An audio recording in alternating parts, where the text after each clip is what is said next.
A building has been destroyed in Offa, Kwara State after a reported drone bomb incident that occurred hours after the United States announced airstrikes on ISIS-linked terrorists in Nigeria's northwest. A video shared widely on social media showed the damaged structure with residents filming debris they claimed were remnants of a drone bomb.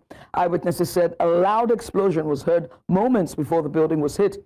The development followed an announcement by U.S. President Donald Trump that American forces had carried out airstrikes targeting ISIS terrorists in Sokoto State. However, as of the time of filing this report, Nigerian authorities has not confirmed whether the Offa incident was a separate attack or linked to debris from the earlier strikes in the northwest.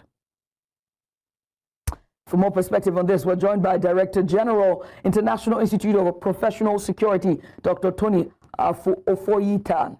And he joins me virtually. Dr. Tony, thanks so much for joining us. I appreciate you for coming on. I know I butchered something there, but in the spirit of Christmas, please forgive me. Compliments of the season to you. Let's look at the significance of what we're seeing now. The joint efforts by U.S. and Nigeria. The U.S. airstrikes. Is it weakening ISIS operations in northwest Nigeria from a security standpoint? Does it have any significance? Well, it's not weakening. Thank you for having me and the compliment of the season. It's not actually weakening, depending on how we handle it. If we handle it with high level of sustenance, as the U.S. is trying to help us clear our forest and the hideout of the terrorists, naturally what is expected is for them to move into the city, which is relatively remote for U.S. to think of bombing, let me put it like that, and also mingle with the people, and as much as possible also move to the southern part of the country, which for now is said to be relatively less vulnerable in terms of their activities compared to what is happening in the north generally. So if the government is able to be proactive to understand that, look, one, you prevent their exodus from that very region, and secondly, the southern, the southwest and the southeastern governors must all come unanimously together to be able to look at how to ensure that they don't have the influx, the backlash of those that are going to be going out of the forest, those that are going to be going out of their hiding places, is most likely going to be within the southwest and, of course, the southeast. So if they are proactive enough to understand that, look, it's not as if the terrorists are going to be waiting for any bomb to come and hit them. They will be on the run. They will be they will be moving. So if they are moving definitely to places they believe are safe for them. So the Amotekun, this is time for them to work. The Bebegu, this is the time for them to work. All governments in the south generally, and of course the northern governors generally, the 19 northern states, should be able to understand that this has nothing to do with religion or religiosity. This is something that we must all put hands on deck.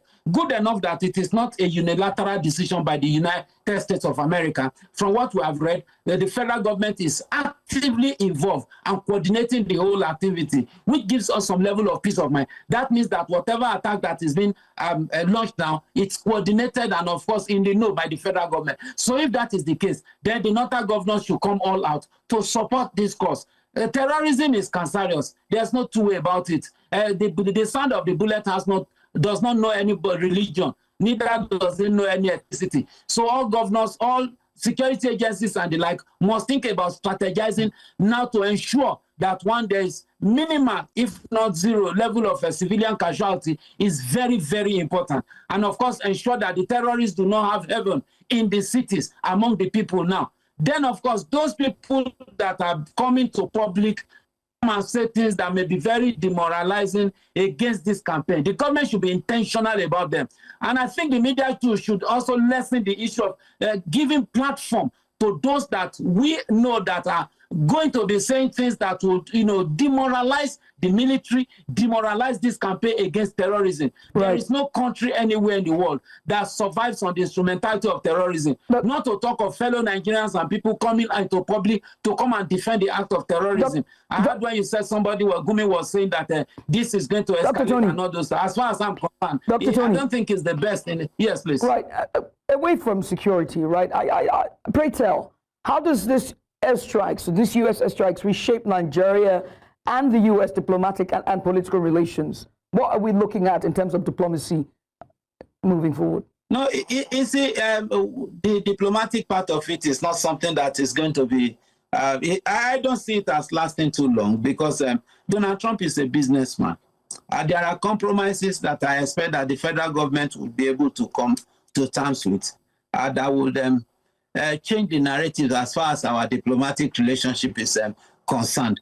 But for me, the most important thing for me now is the protection of the lives and property of Nigerians. So if without prejudice to our diplomatic relationship with the U.S., if what the U.S. is doing today will eventually lead to the overall security and safety of our people, for goodness sake, I think we should support it. But if it is such that the government, having understood the signature of where it's going, is going to boomerang, then we should begin to reappraise it. But for the issue of, we already have a very unpleasant diplomatic relationship. Nigeria can only go to US on single entry for 3 months visa now. So just imagine if you're a businessman that have been frequenting in and out of America, you just imagine how many times you have to go to the embassy and all those stuff like that. Recently, you also saw what happened with respect to the green card, and then saw also the issue of a Nigerian ambassador, U.S. ambassador to Nigeria being one of the countries being recalled and all this stuff like that. I think Donald Trump is actually trying to hit government hard with respect to business relationship concessions. Right. So if the government thinks that the concession is purely economic concession that will have a symbiotic relationship, go ahead. But if it's something that is one-sided, I think government should think twice. I mean, I dare argue that we left our doors open, right? And concerted efforts for our military to tackle terrorism brought us to this point, right? But very quickly, I have to bring in someone as well to join this conversation to make it more robust. Joining me is Basil Abia, is the co-founder Trulia Intelligence. He joins me live. Mr. Abia, thank you so much for joining us. I appreciate you for coming on, right? I don't know if you caught the first half of this discussion. We've talked about whether or not this airstrikes would significantly weaken ISIS network in the northwest of Nigeria, and whether or not this would have some sort of implications on deployment.